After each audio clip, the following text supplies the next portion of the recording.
here I was. I just moved to Portland. It was the winter of 2017. It was the rainiest winter on record. I was like, what have I gotten myself into? My dog was soaking wet all the time.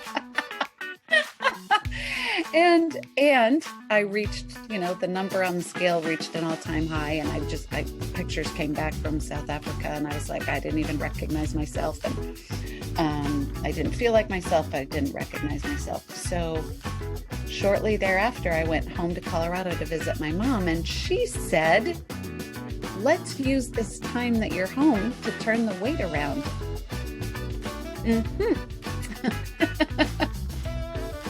Hello, you are listening to the Late Bloomer Living podcast, where we are reimagining and redefining what it means to be in midlife, where we are gathering energy, momentum, and excitement for our next chapter via candid conversations with other midlifers about their own pivots, pitfalls, and triumphs. I'm Yvonne Marchese, your host, and I'm so happy you're here.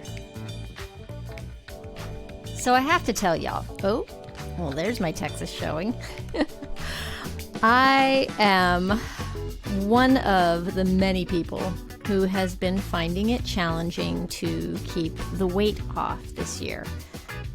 I eat pretty healthy and I exercise every day, pretty much. So I have to say, it's very frustrating. It makes me wonder if it's the menopause hormones. Yes, I went there again, guys. Sorry. Or if it's just that good friend we all know and love, stress. Because, it's been a stressful year, right? Yep, one hot mess of a year. Anyway, I'm at the point where I'm open to trying something new. And I've been curious about intermittent fasting, but I've also been skeptical and dubious about it. I'm always a little suspicious of diet programs, and I've always been a snacker. So going long times between meals, not very appealing to me. But anyway, I recently met a woman who had an amazing personal transformation when she discovered intermittent fasting. And the change was so profound for her that she's since become an expert and coach, teaching other people how to incorporate it into their lives. And I'm so excited that she's our guest today.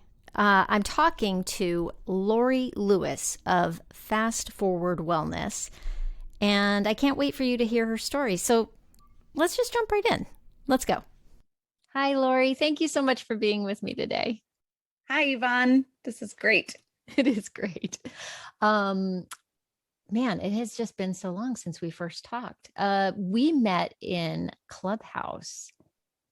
And we did. Yeah. And then we've kind of we had a nice little phone call afterwards. And so tell me a little bit about what's going on for you right now. Just catch us up on your life right now, right this moment. You got clients that you're working with, right? Yes. I have clients that I'm working with. I'm at the tail end of my group program. I was kind of a Zoom pioneer. I started leading classes well over 2.5 years ago and had to teach everybody how to use Zoom. And now I don't. There you go. Oh my gosh. Yeah. What a revelation Zoom has been. I was slow to it. I was always actually really nervous about getting on Zoom. And now it just feels like second nature. Crazy. Yeah, here we are. Thank goodness for it. I know that it can be exhausting to sit in one place and stare at that camera, but to be face to face with a person. I have clients right now in Ghana and New Zealand and Tokyo and Scotland and the US and Canada, of course, but it's just amazing to be able to figure out what time it is there for them and schedule our face-to-face conversations. So cool. What a miracle. It is. The being able to be connected. I've actually made friends this year on Zoom who are now really we're in touch on a constant basis now. And I don't know what their body looks like from below their chest. It's so weird. That's hilarious. I never thought of that, actually. I don't know what the rest of you looks like. It's very weird. But anyway, it's been great. So let's back up a little bit. So you've got we're already talking about you having clients. So you've got Fast Forward Wellness. And I want to back up a little bit and talk about who you were and where you were personally before you started your business, because I know that there was a pivot there for you. And I Yes. want to get everybody filled in on what the journey's been like for you. A lot of pivots. Pivot number one was I had a career in retailing, specializing in strategic marketing and branding, and I got laid off. And that from a job that I really loved. I loved my Oh, boss. I reported to the chief marketing officer at JP Morgan Chase, and I loved my boss. I loved my coworkers. I loved my employees, and I loved the nature of my work. So that was startling. The other startling thing was perimenopause came as a strange surprise. Like we've heard of it. We kind of know things are going to change. Like you hear some things about night sweats or hot flashes, and then your period stops, and then you get, some people suffer, some people don't. But the whole totality of the experience, and I know it's different for everyone, but my experience was it was brutal. And then when menopause hit, I suddenly gained 50 pounds. So my whole body shifted. My wow. mind was foggy, my equilibrium was off. So my physical, emotional, and cognitive self changed. My employed self changed. All at the same Then, time. So yeah, the layoff happened right in the swirl storm yeah, of this perimenopause menopause thing. that's Oh, right. good grief. Uh-huh. And then Yeah. shortly thereafter, Uh, I moved across the whole country to Portland. Now people are like, oh yeah, you must have been tired of New York. I'm like, no, I love New York. I love New York City. I lived there. I wanted to live there since I was 5 years old. I loved every minute of the nearly 25 years I lived there. But something called me across the whole country to Portland, where I do feel very grounded. But my goodness, that a complete head to toe and total flip in all the yeah. ways. Yeah, yeah. Was it so seriously like going back? Okay, so I also had the thing I always wanted to live in New York, moved Yeah. there, lived there for close to 10 years, loved it. Ended up leaving because my husband went to grad school in DC, and then we had small kids, so we came back to where he grew up in Norwalk, Connecticut for family support and that whole thing. But what Portland was calling you. So tell me, I also love New York, miss it. What happened? Like what was your first thing that said Portland? I'm I came, going. well, some of my earliest childhood memories are on the Oregon coast. And Oh, okay. so when I Because was you grew up in super little, Colorado, right? I did, but when I was very little, we lived in Seattle. So my earliest childhood Oh, memories are of that misty, drizzly, hilly, and yeah. so I kind of feel it in my bones, even though I'm a sunshiny snow Colorado girl.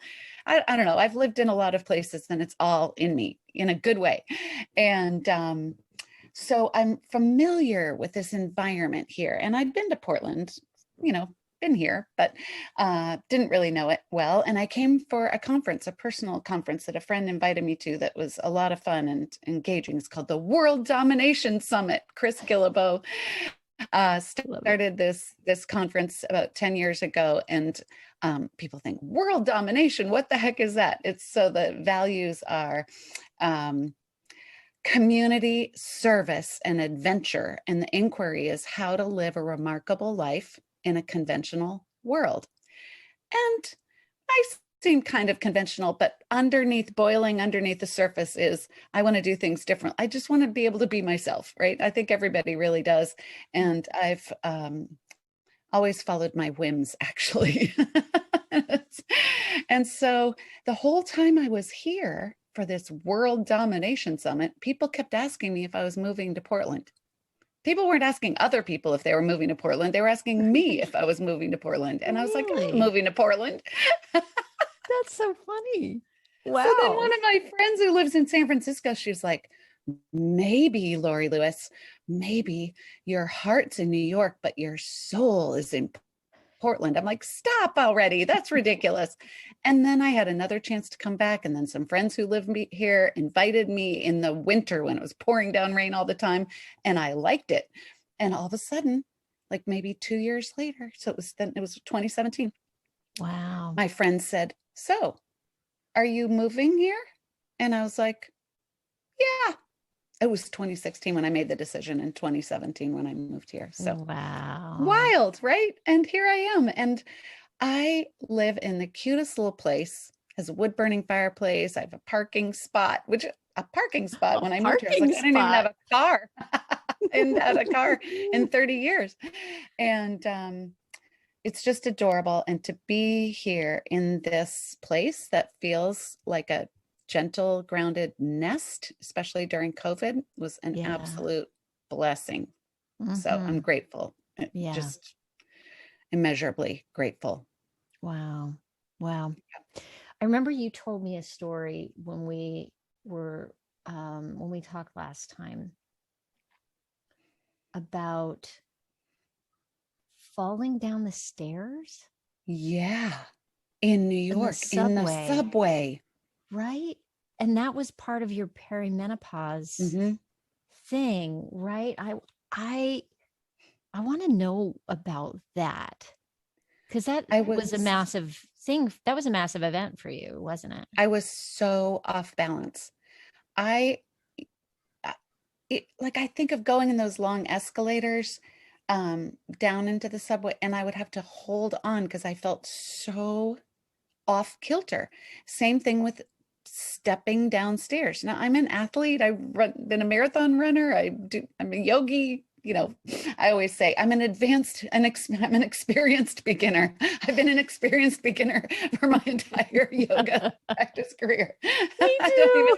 I don't even know what category I fit into, but experienced beginner sounds safe. I But I love could that. I'm gonna steal that. I that is right I on. mean, I can hold tree kind of well, but so to not be able to walk down a flight of steps without holding the railing when I was 48 years old was weird.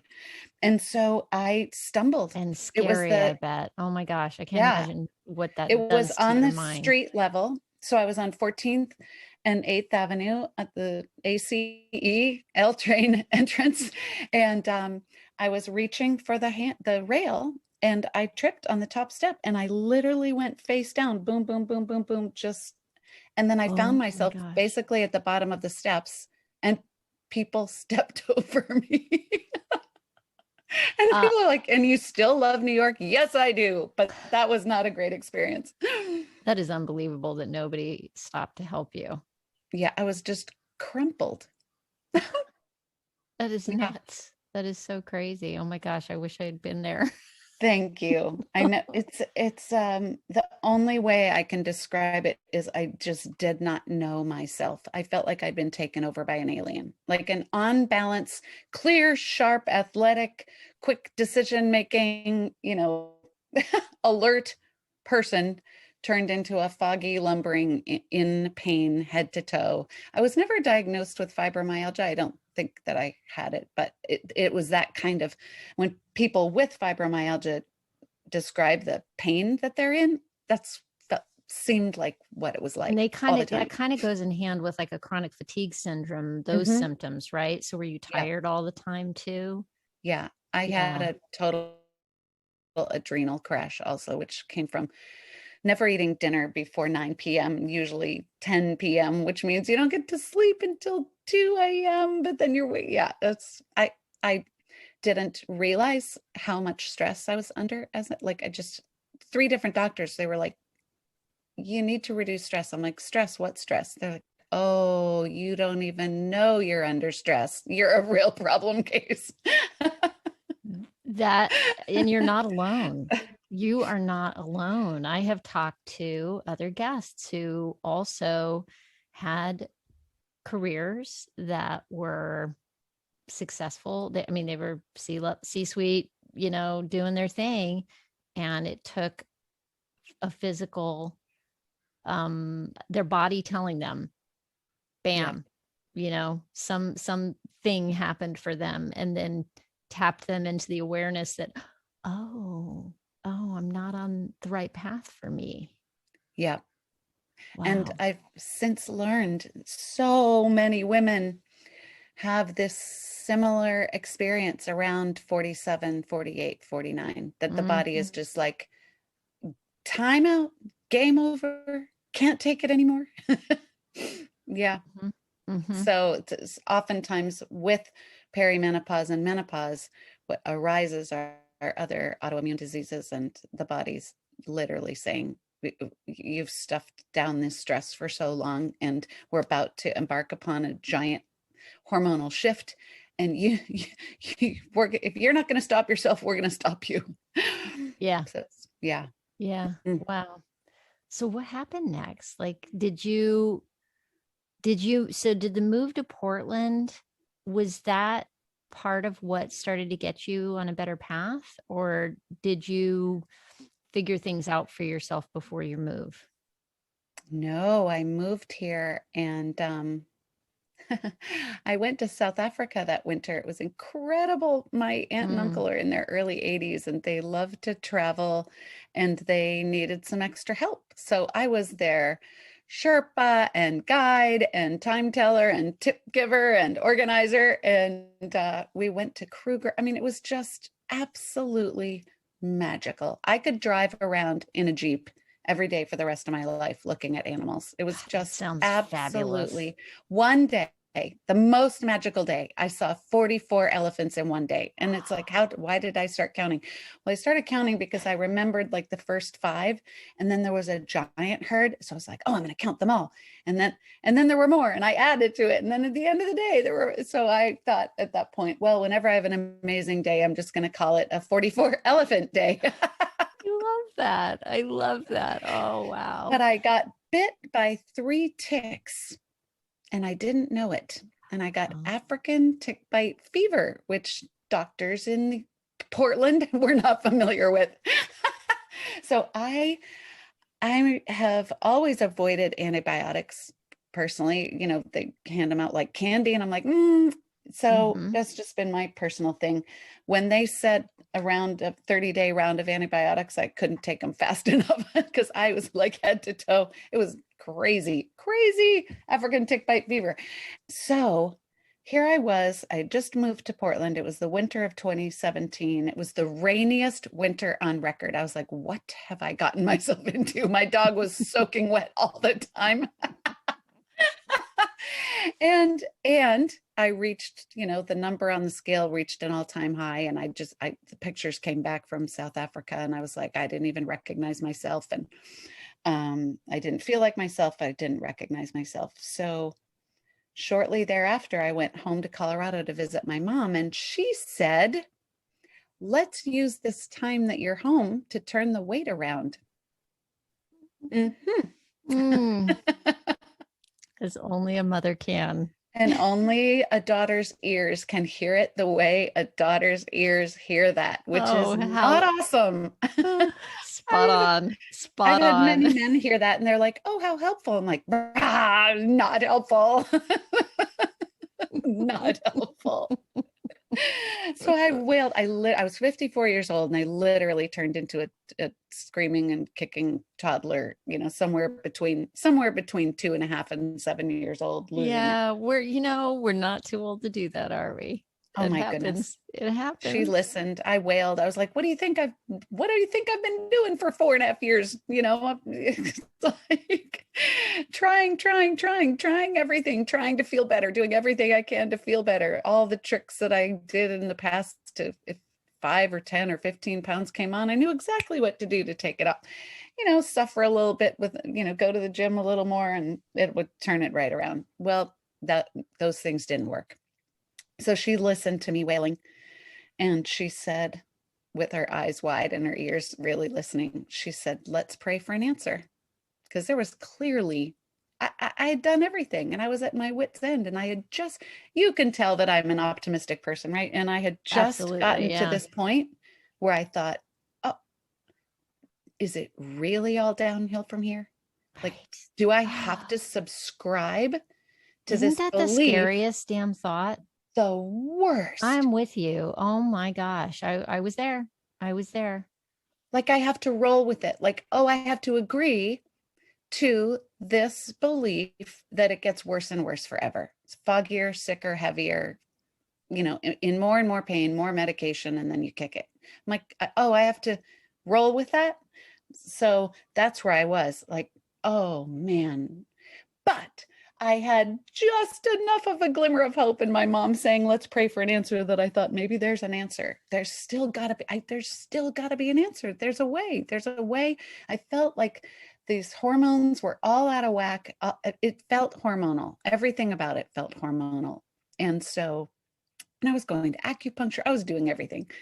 And except I decided for myself to not take bioidentical hormones or hormone therapy replacement therapy. It was just a personal decision. Somewhere in the back of my mind, I kept having this thought, which was that, like my mom said, there's an answer. I was like, okay, bring it. Like, how long do I have to wait for this? And that night, I tucked in bed and I pulled out my phone, as we know we shouldn't do, but we do. I do still. We all do. And like, I teach people good sleep hygiene, and I'm like, put those electronics away, and then there I am face to face with it. And I Googled what I always had, like hormonal menopausal stubborn fat help, and up popped these words, intermittent fasting. And I knew what like long-term therapeutic water fasting, you go to Hippocrates or True North and under medical supervision, but I didn't know that you could pause from eating as a way of healing every day. Had no clue. So I stayed up all night and I read all about it, and I stumbled down in the morning as the sun was hitting the peaks, and I said to my mom, I think I found something. It sounds kind of crazy, but I'm gonna skip a meal. I'm not gonna eat till noon. And she was like, that sounds good. How may I support you? And so I started this Wow. intermittent fasting journey of mine. It's been nearly 4 years now, with this loving support of my mother. So I know that I joke and I say, she asked that fateful, horrible question, said, let's use this time that you're home. But her prayers, her love, her wisdom, her enduring support got me started. Yep. That's what moms are there for. Right? Oh, incredible. Yeah. Yeah. Oh my goodness. Wow. So it's been 4 years. Yeah. And never missed a day. Tell me more. Like what started to happen for you when you started down that path? Like, did you see something immediately change? Did you say, I'm going to try this for 30 days? Like, what were you telling yourself? Oh, that's interesting about nobody's ever asked me what I told myself and gave myself in terms of a goal in the beginning. Let me think. I think it was probably, I was home with her for a good long stay. It was like 3 weeks, maybe more. I used to go home. She passed this year. But I used to go home when my brother would travel. So I would be with her. Thank you. Yeah. And so it was a good long stay, many weeks. So I definitely would have put in my mind, like, yeah, I'll do this while I'm here, and I felt better in 3 days. I felt better, like the feeling of myself, like I felt like myself again. I just felt brighter, clearer. Just like skipping a meal, just that simple. So you just got up in the morning and you just didn't eat. That's right. And were you hungry? Yes. And I learned that those hungry feelings that we think are hunger, it's just an alert system. It's not actual hunger. It's hormonal. It's stomach acids adjusting. It's our digestive tract readying itself and saying, hey, tap, tap, tap. You ate yesterday at this time. We're ready. It's like, we're ready for you to feed us, but it's not actual hunger. And it comes in waves. It doesn't get worse and worse and worse. And I feel lucky in that I have never actually enjoyed breakfast. I think back, hindsight's 2020, the times in my life that I put on some weight, or when I subscribed to this idea that we should eat breakfast. And I always know with my running, if a coach or an experienced runner said, you have to eat this or that before you run, I felt terribly, like I could not. So then I would keep it a secret, like I'm running without eating first, because you're supposed to have a little oatmeal or whatever you're supposed to have. I'm like, no, I'm not doing it. Can't do it. Feel terrible. And the other thing that I discovered was when I made this decision that I was going to push off eating until later, I went to the health food store and I bought all these fancy teas and like activated charcoal and lemongrass and ginger and, detox. And I realized within the first 2 weeks that whenever I had a cup of tea, it made me feel really hungry, like ravenously hungry, like I couldn't make it till noon. So I put two Oh. and two together. I was like, well, I don't like that feeling, so I'm not going to have these teas anymore. So Uh-huh. I learned that those flavors, those nutrients, the herbal concoctions were actually readying my body for food. And then when I didn't feed it, it got kind of Interesting. grumpy. What So what made you decide to go get the teas in the first place? because I felt like, oh, they're good for you. They're cleansing, I mean, and a lot of Gotcha. people So it do wasn't this. anything you saw as part of like a recommendation for fasting was to go get the teas. It was just like, oh, these are good for you, and this will be something I can do to stave off Right. hunger in the meantime or keep my mouth busy or Yeah, right. It's a right? cleansing, entertaining, right. If I can't have anything, if I'm not allowed to have anything, I guess I'm allowed to have herbal healthful teas, right? It makes Uh-huh. sense, I guess. And Yeah, there's so much conflicting information out there on the internet and there everywhere is. that it's human nature, especially in our culture. We just want to know how we can cut the corners. It's like what's Absolutely. allowed, right?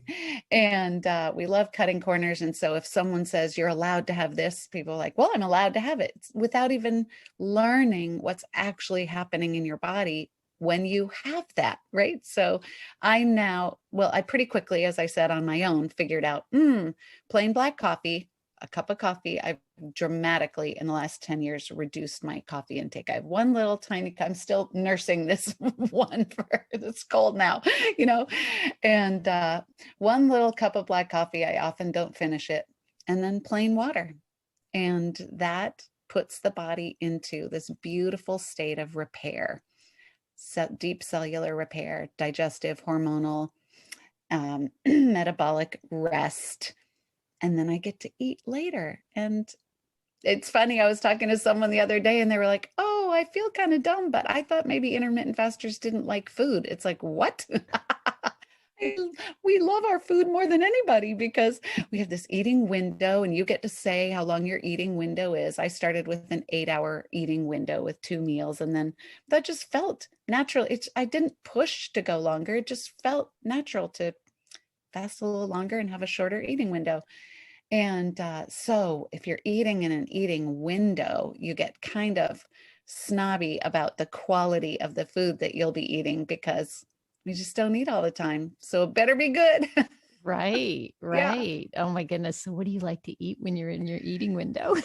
Well, I learned, this is one of the things I learned, that I let's see, I love going to the farmer's market. And when I got back from Colorado, it was the early summer of 2017. I went to the farmer's market and I got all these purple potatoes, which are so yummy. And I remember grating them and making potato pancakes and frying them up with a little coconut oil, and they were nice and crispy. And I ate them at, I don't know, noon or 1 or 2 or something to open my eating window. And I immediately felt like I had to take a nap. Like it was like the sleepiest Mm, feeling you can imagine. And they were delicious, but I couldn't have that sleepy feeling in the middle of the day. And right. then I learned and I experimented and I heard from others that if you have fat to open your eating window, you don't have that sleepy feeling. So I started opening my eating window with olives. They're these Trader Joe's little packets of green olives. They're 10 olives in a little packet. And I always have one of those little packets with me in my bag if I'm out and about and I decide I want to open my eating window, break my fast. And those little fat, I call it my Little fat fat snack. bombs. Little fat Little bombs. fat snack. I love the saltiness, and it's so satiating, and it doesn't make me feel sleepy. Some people really like to do a combination of like greens and protein and fat to open their eating window and then save the carbohydrates for later. So I love sometimes a hard-boiled egg or half an avocado. I mean, I love I love what I open my eating window with. It's so satisfying, and put those everything but the bagel seasonings on, and on the avocado. Yum. And then I just Mm. pause and I wait a little later to see what else I want. And people are like, wow, you must be calorie restricting, or it's like, no, no, no, no. You should see me eat. I some days the body asks for a lot of food, other days less. What happens, one of the amazing things that happens with having a daily fasting regimen is you can hear your body informing you of what it needs in terms of food and quantity of food. So there's no calorie counting or measuring. It's just your body's and my body's informing me of how hungry it is today. And then I feed it until I'm And satisfied. you've just learned to listen to the cues and That's right. know the difference between a false cue and a real cue. How do you know? How do you Yeah. know? It's a totally experiential. I liken it to, so we all know what it's like to ride a bike, right? Like there's this Mhm. moment of balance, and there's the first time you learned and you got it. And then if you're not on a bike for a while, you might be a little wobbly, but you have it, right? So, but you can't describe, you could read a book on how to ride a bike, but that is not the same thing as riding it, right? It's like that Right. moment, oh, I'm balanced. And or with anything that's beautiful, like watching a symphony. How do you describe that? Or listening to the symphony, or watching a sunset over the Grand Canyon. There are no words, like I can't explain it, but Right. your body is steering you towards what it needs. And there's the experience, which I know is really hard for people to imagine, because we eat all the time, we're hungry all the time. It's the opposite of what you'd think. So if we're used to being hungry all the time in our society and needing more and more food, the idea of pausing from food just sounds terrible because we're hungry all the time. Except when you train your body, it takes about 2 weeks. When you train your body to tap into your own fat stores for fuel, it does it just easily. At some point, it's like, oh, there's plenty of fuel here. Yay. Up until now, it didn't know how to do that because we didn't give it a chance.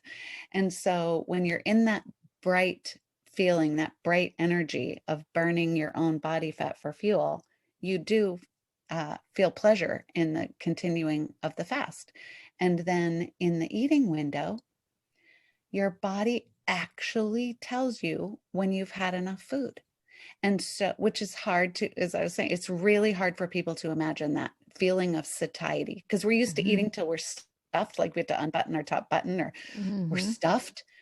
It's not like satiety isn't like that. Satiety is, let's say, okay, one of my clients said a few weeks ago, she said the family got a giant pizza and everybody had their slices, and there was one slice left in the box in the middle of the table or wherever it was. And in the past, she would have just dove that pizza slice would not have lived, like it had to have been eaten by her. Mhm. And she, after being an intermittent faster for like, I don't know, 3 or 4 months, she said in our call, she's just like, oh, it happened. I got it. I experienced it. She's like, I saw that slice there and I was not interested. What it feels like is I've eaten, I've enjoyed my food. It's delicious and nutritious. And then the body goes, done. Not interested anymore. You're done. You can stop eating now. And Gotcha. that's unfamiliar for people. Yeah, absolutely. So, oh my gosh, I have so many questions. My brain is kind of exploding right now. I want Yay. to go back to, you said it took you 3 days, and then 3 days Yeah. in, you really started to feel good. Mhm. So then what happened? Let's go back to that early time for you. So you 3 days in, you're feeling better, and then what? Well, I didn't have a scale at my mom's house, which it's so great talking to you because I'm remembering things I hadn't remembered in a long time. Like I forgot that in the beginning, I also didn't have a scale with me. So I was curious, of course, but Right. my mom was so adorable. She she would say, "Looking great, honey." I'm like, "Mom, I look exactly the same." She'd be like, "No, you look a little different." I'm like, "Okay, well, I know I feel." And oh, when I started too, I said to her, "If I start to feel badly, I won't do it. And if I start being cranky, like I thought if I turned into a monster, like I wouldn't do it, you know, Right. because Yeah. and I'm definitely one of those hangry girls. Like yeah, if I get hungry, right.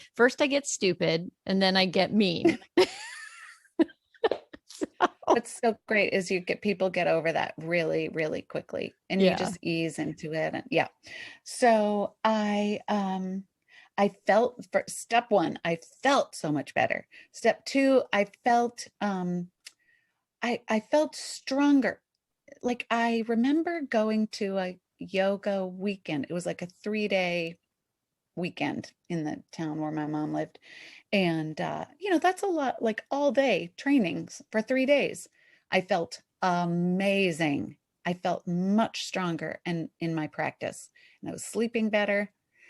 And Were you drinking more water just out of curiosity? Did I you find yourself drinking water to I naturally drink more water when I'm home in Colorado because of the arid climate. I'm yeah, conscious of getting more hydration when I'm there. right. And I, the altitude, right? yeah, You yeah. gotta, yeah, yeah. Okay. I'm not, I don't subscribe to this over drinking water common, trend that we're in. This people are like, aren't you supposed to drink half your body weight in ounces of water? I'm like, that's all made up. Show me the research for that. It's like, it's just, I call it medical mythology. Like people just keep saying the same thing over and over until everybody believes it's truth. Um, do I believe in drinking water? Yes, absolutely. I have a practice where I fill a glass of water and big glass and put it next to my bed at night. And then I drink the whole thing in the morning when I wake up. It's there. It's just sitting right there waiting for me. I drink the whole thing. There's one glass down, check.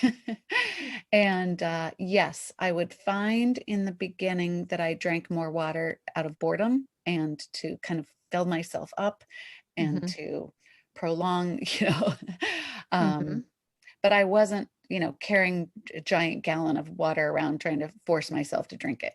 No. Gotcha. Yeah. Yeah. So it just naturally happened based on Yeah. a lot of different things that were going on. You had, Yes. your location and all that stuff. Okay, Yeah. cool. So you do your yoga, you're on the weekend, you're feeling great.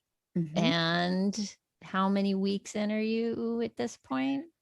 Well, when I got back to Portland, which I think, I'm kind of doing the math and trying to Right. remember the calendar in my mind, I feel like I was gone for about 3.5 weeks. Mm-hmm. And when I got back to my yoga studio here in Portland, I remember walking in and someone saying, "Wow, what are you doing? You look great." So, but there's a brightness also. So, I don't remember how much weight I lost in those first 3 weeks. It might have just been like 5 pounds. I don't know. But I know that I looked and felt different. And I went to Dallas for a business trip. Then I was doing some freelance consulting work, and I had a project in Dallas, and I met up with some close college friends, and it was the first time in years that I stood in front of the camera and felt fine. Like, and Mm-hmm. it wasn't a dramatic, I just felt different. I felt better, Mm-hmm. and and I feel like my skin and my eyes looked differently. Like I I just mean, turned really, a isn't corner. that what we all want? Yes. It's like it's not about the outer shell. It's about like what can you feel like? I'm gonna cry. I mean, it really is about what how we feel. I know it, and it's not linear, and it's Right. actually not logical. It's not logical to our brains and our culture and this time to think that, oh, well, I'm going to pause from eating and feel better. Just naturally, intrinsically, deeply, viscerally feel better. Like uh, Hmm. uh, you can't explain it. Hmm. Except the way that I try and hook into people's logical modern brains is to say, the if it sounds too good to be true, it is in that it so matches the design of our human bodies that it has integrity, which is not like a high moral value. Integrity is that it works. This is how our body works. This is how it's designed to pause, heal and repair, eat delicious, nutritious food later. It's not starvation. It's like a voluntary fasting, refraining from food for a period of time each day to allow the body to heal. And the allowing the body to heal actually allows us to heal emotionally and cognitively, and I say spiritually too. It's a sacred practice. Can you tell me more about what is it about it that allows the body to heal? It's so it's so complicated, of course, right? Yeah. Every cell in our body has insulin, and we'll start with insulin. Insulin is secreted by the pancreas. We think of it as the blood sugar regulator, right? It's also a fat storage hormone. Insulin's a hormone. People don't know that. We have over 80 hormones that are these little chemical messengers in this intricate and magnificent hierarchy of communication. And every little hormone has its little job, and they're interrelated. And some seem to be more important than others. And insulin, cortisol are those super important ones. And when we're eating all the time, we're keeping insulin high and never tapping into our fat stores. In fact, we're storing more. Excess blood sugar stored as fat, glycogen in the liver and the muscles, and then high blood glucose in our blood. When we can, day after day after day after day, keep that insulin low when we're fasting, we're then able to tap into our own body fat stores. Now, that's appealing if you want to lose body fat. It's also appealing if you want to fuel your brain on ketone bodies and not glucose. So they're now calling in Alzheimer's type 3 diabetes because it's a matter of toxic insulinemia, one of the facets of Alzheimer's.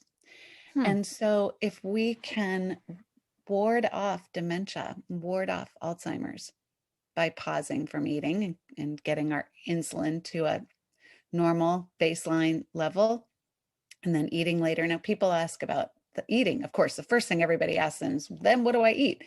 Then it's a matter of discovering what your body needs. And a lot of people eat the ketogenic diet, which is super low carb, high fat, moderate protein. Other people eat paleo. Other people do the whole 30 for 30 days or forever. You know, everybody's body. I've been a vegetarian for over 20 years. So you asked earlier what I look forward to eat. I mean, if I could eat a veggie lasagna or a veggie burrito every day, or, you know, I eat as I please. I say to people, I eat this particular way when I was lean and running marathons and feeling great in my early 40s.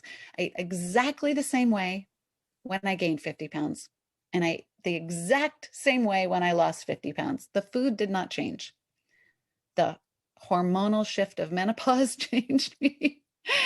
And then the intermittent fasting reversed that excess weight and all of the complications and challenges of menopause. And to go back to that whole idea, because you mentioned earlier that you chose not to do hormone replacement therapy. So that's something that you've continued. So that wasn't something that you eventually decided, you know what, I'm going to try that to help manage this. You have done it completely through the intermittent fasting. Yep, all my levels normalized. Now, I don't despair. I want my clients and friends and people around me to go to their whatever kind of doctor you like, whether it's a naturopath or an acupuncturist or an endocrinologist or, you know, functional medicine MD. Go to the doctor you like and get all your hormone levels tested, from fasting insulin to all 6 thyroid tests and the thyroid antibodies. And most physicians don't do all these tests. They don't do the tests for us when we're in perimenopause or menopause. They just say, it's a condition. You got to go through it. Why would we test? It's like, well, I would test because if my estrogen, progesterone, and testosterone levels and cortisol, and we're still off, I would want to work with my doctor to get them balanced. So, but people do find, I have a friend whose 80-year-old mom started intermittent fasting and was able to reduce and then come off her thyroid medication that she'd been on for 30 years. Yeah. So Wow. it's a beautiful discovery. That is amazing. Yeah. So the thing, my weakness used to be, and I say used to be because I think I've finally managed this, is cereal at night. Oh my gosh. Ever since I was about cereal at night that you enjoy? Well, first of all, I love cereal. I'm just going to say it out. Like, it is one of my favorite, it's my favorite food group, cereal.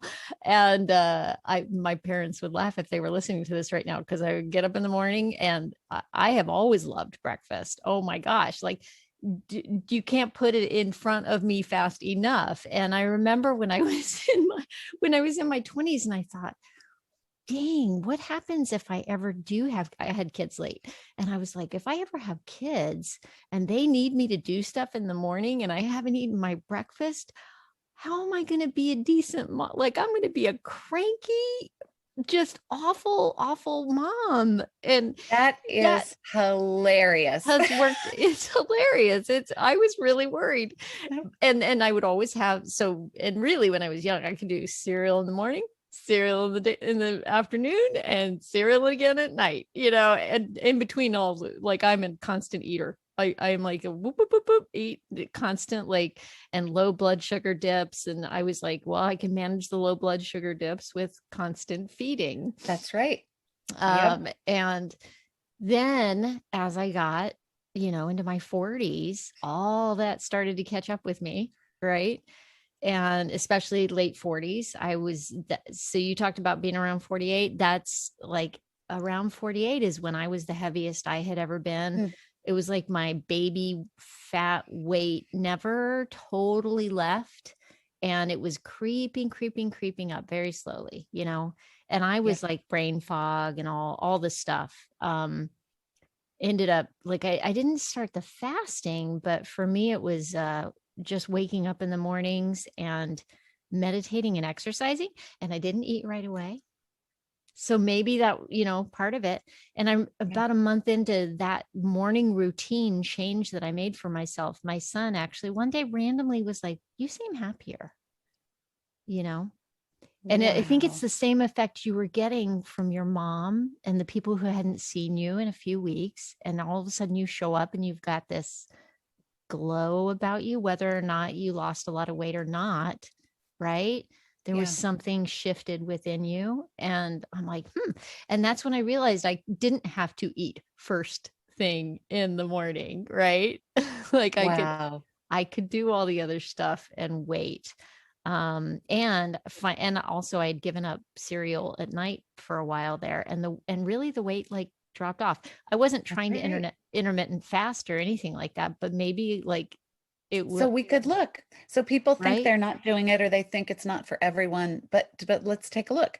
So if you weren't having your late night cereal, which is awesome that you stopped that for a while. You said you stopped that for a while. And then I brought it back, and now I'm trying to manage that again every now and again.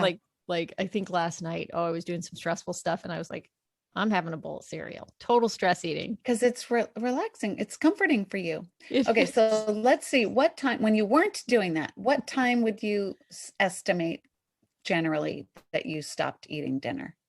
Yeah, we eat pretty early. So I would say I was done eating by about 7:30. I tried to stop intake after 7:30. Perfect. Okay, 7:30. And then I would get up at 5, work out, then and you maybe slept, eat at woke up at 5. 6:30, maybe 7, Okay, so you almost did a 12-hour fast. So Almost. there's research that shows that people who do a 12-12, so you take the 24-hour day and you chop it in two, the fasting hours and the eating hours. And so people who are conscious of 12-12, which would have been 7:30 p.m. to 7:30 a.m., eating after 7:30 a.m., extend their lifespan, longevity increases 12-12. And so when people say, oh, I don't know if intermittent fasting is for everyone, it's like, well, I'll talk to some doctors will say that, or nutritionists often say that.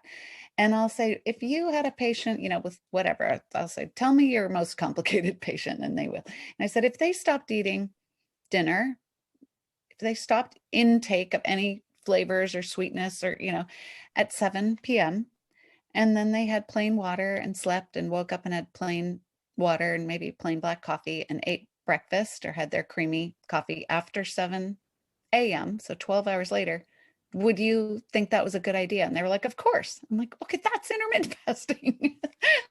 It's funny, right? It's like, what do you Yeah, call it? What do you call it? That's interesting. And I hear right. a lot of people recommend like a lemon water thing in the morning, but not in relation to intermittent fasting, just as a way to replace electrolytes and stuff like that.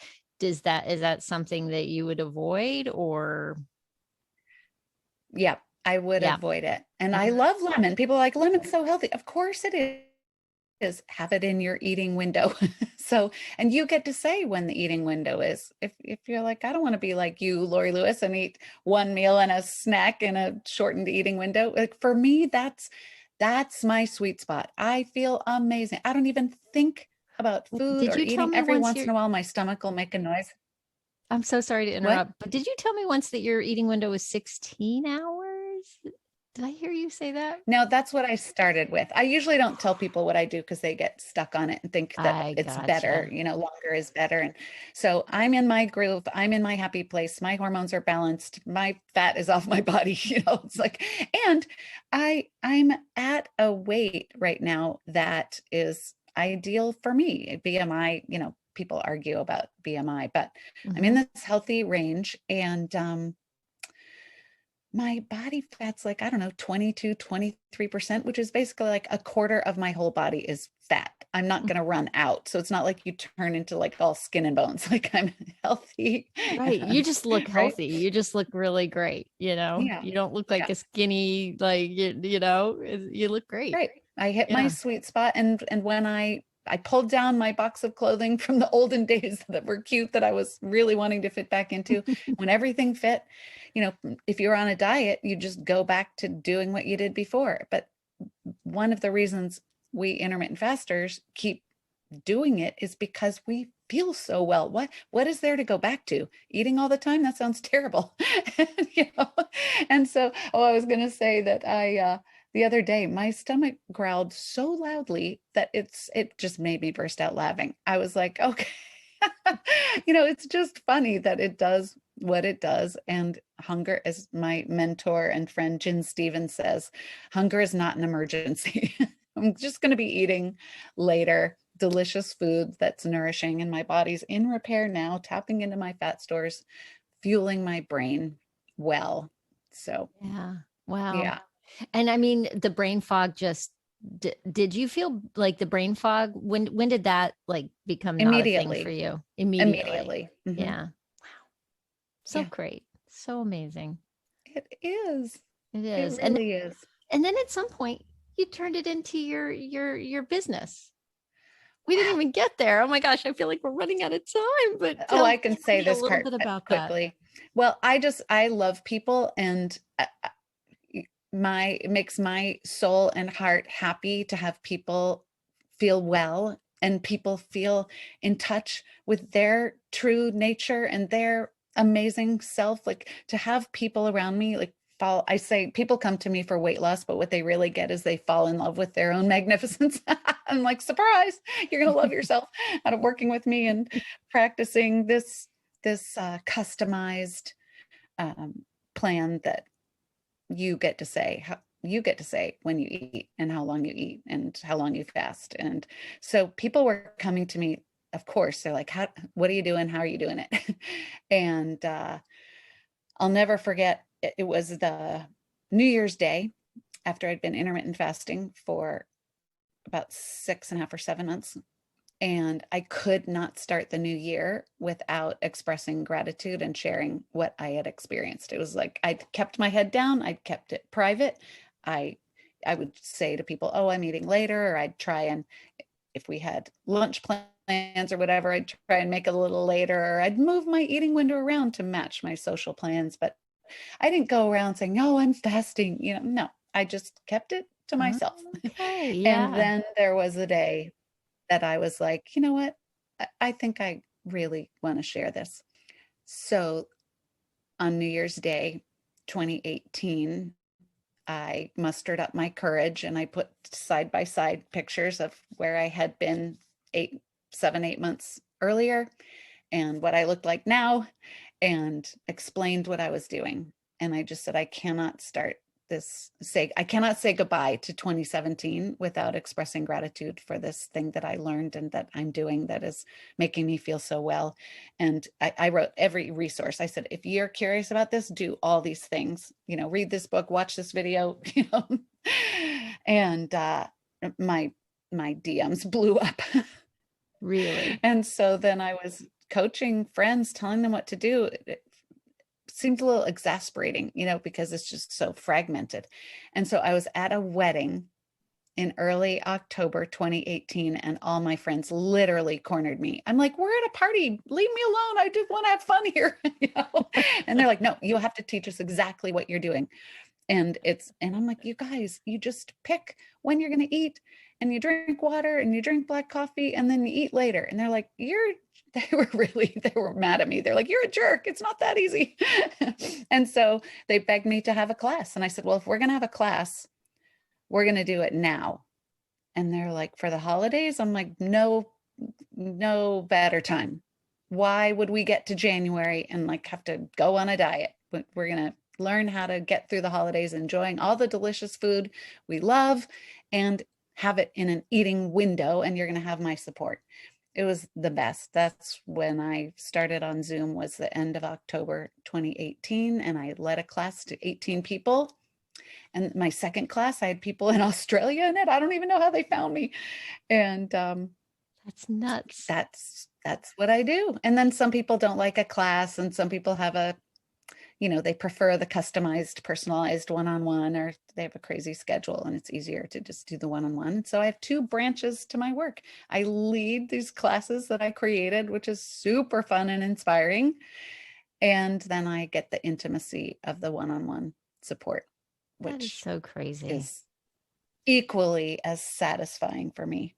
So you've had just a complete reinvention, like everything from your health to your mindset to your attitude towards yourself has changed, right? From what I can tell. Yeah. And your career changed. All of it. And what's so funny about this, people are like, well, how do you know how to be a coach? Well, years ago, when I lived in New York, I took the year-long health coach certification with the Institute for Integrative Nutrition. And it just seemed natural for me to do that because I've had an interest in nutrition, a personal passion for, figuring out how to fuel my body well for well over 20 years. And so I did those classes and got certified and had no intention of ever using it. Firstly, because, well, I didn't think I wanted to do that as my job, because I never wanted to be the food police. I don't believe that there's one right way for human beings to eat. I think we're bio-individual. And so I kind of felt like that didn't sound like fun, telling people what to eat. So now I'm the clean fasting police. And then we figure out together the foods that are best for you. And really my job is to keep informing and inspiring, cajoling and uplifting people to keep going. So I'm the keep going police. You're the keep going police. I love it. I'm kind of a keep going police also, in a different way, but that is awesome. It's a great thing to do. I love being the keep going police. I'm such a little nudge. It is. I mean, there are so many things. People don't realize that our ancestors, our bodies are actually designed to not have constant availability of food, except we live in an abundant society where it's just like right there in the fridge calling our name, which was really hard for people during COVID. But many people actually took the opposite stance. They were like, okay, I'm inside for a long time, and I'm going to use this time to improve my health. And now that we're emerging on the other side of it, as human beings do, we're so regretful, right? It's like, oh, why didn't I, it's like, okay, today is today. Today, you get to look at your clock and say, what time am I going to stop eating today? And when am I going to eat breakfast tomorrow? And be mindful like that. Normally, we just don't even think about it. And if we start thinking about it, then you can be like, what? Wow, I just grabbed that handful of whatever and I wasn't even hungry. I was eating out of entertainment or comfort or not Boredom. hunger. Yeah, we're designed to actually eat to fuel our bodies. So I love it. Oh my goodness. I love digging into what people are dealing with and making it better. I can tell. It lights you up. It lights you up. And it's so great. And it's been so great to spend this time with you and learn more about intermittent fasting. I've been curious about it. I've been dubious about it. But clearly I kind of did it without thinking about it in a way, and it worked. So now I'm like, okay, I think I might need to be more mindful about it. I think that if you can, you didn't ask for my help, but I'm going to give it. This is like, I'm like totally being selfish. I'm like, give me some coaching, girl. Yeah. If you can be mindful of 12-12, right? So you're like, okay, I'm going to stop eating dinner at 7:30, have plain water, and wake up at 5 and do your meditation and your fitness, and maybe have a little. Are you a coffee drinker, Yvonne? I am, but I hate black coffee. I do not like black coffee. You can get used to it. My coffee. Yeah. Okay. So you don't ever have to like it, but a lot of people find that there's some tricks to learning to like it. And what's amazing is that our taste buds regenerate every 2 weeks. So if you have a little black coffee, a little, shoot back in if you have an espresso machine, it's really good, but you can have iced coffee or a little espresso or weaken it, or like there are tricks that people suffer through. And then after about 2 weeks, when you have all new taste buds, it doesn't taste so bad. But if you can do your 12-12, have your breakfast and your creamy, I call it candy coffee, have your candy coffee after 7:30 and have 3 separate meals. Now, if you have this blood sugar challenge, which you seem to, try and prolong those breaks, those pauses in between your actual meals, and have a little snack that settles that. Maybe some nut. I don't know. Everybody's different. I've been doing nuts lately. Yeah. I've been doing either like a little mandarin, little clementine mandarin type thing. And then like a little handful of nuts. That's my current morning snack. Most of the time. That sounds delicious. So if you can get to those 3 distinct meals, in between your meals, your insulin's going to come back down, and then you'll look forward to having your next meal. And what that does for people physically, it's better to pause in between our meals, but you'll also notice how much we eat for comfort and how much we eat for entertainment, and just completely mindlessly. And just have it too. Like it just ends up, it's like, how'd that end up in my mouth? It's so true. It's so true. It's like, I didn't even realize I was doing that. Or it's a habit. Like the cereal at night is purely a habit for me, and comfort. It's comfort. Because it's not like super nutritious or anything.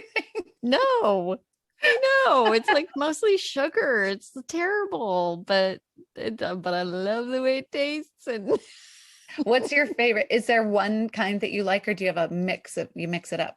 What do you like? Cheerios is way up there, and I usually mix it. I'll do Honey Nut Cheerios with like mini wheats or honey. I knew you'd be a customized. I knew you'd like customize your own blend.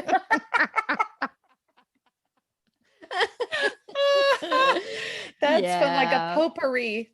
Yes, hilarious. Oh my gosh. This has been so much fun.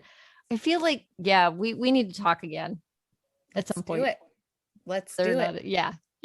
Yeah. It's been Anytime. so great to get to know you. Tell me a little bit, where can people find you and what are you excited about that's coming up like in the next little bit? My business is called Fast Forward.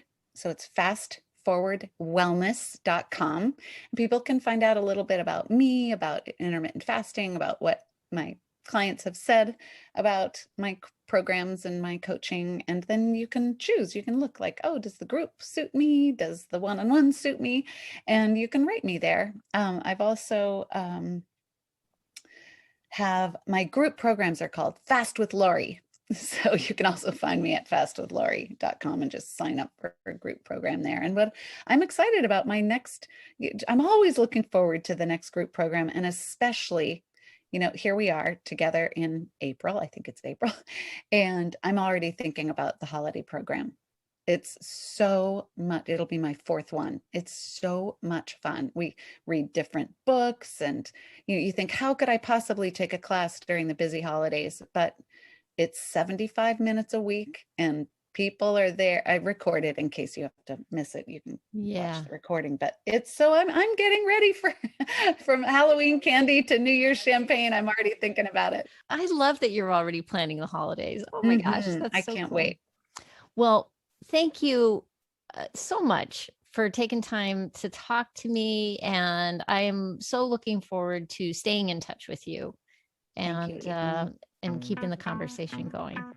Yes. New COVID friends, new Yes. friendships, heartfelt friendships from across the continent. Exactly. I love it. Thank you. Well, there you have it. Since I talked to Lori, I've been dabbling with doing a 12-hour fast. And I admit I haven't been totally on point. There have been a few days where I had to eat dinner later and I couldn't push my breakfast back to make the 12-hour window work. But, overall, it's been pretty manageable. And I'm proud to say I am not eating cereal at night. I'm being patient with myself as I try to incorporate this into my life and see where it goes. And, we'll see. Anyway, if you are also curious about intermittent fasting and want more information about Lori's programs, I'll have that information for you in the show notes. And I'm excited to say that Lori is going to be joining us in Clubhouse next Tuesday night, May 4th at 7:30 Eastern Time. So if you want to join us, you can ask her some questions. Please come and join us there. That's May 4th, if you want to mark your calendar. I will post the link to join us in the Clubhouse room in the show notes. So I'll have it for you there. And you can also watch my Instagram feed or stories, and I'll have it there in my bio links and stuff like that. Man, oh man, I'd love to have you there. So just go to latebloomerliving.com/podcast and click on the show notes for episode 47. Thanks so much for listening. I hope you have a fantastic week. Stay safe and well. Talk soon.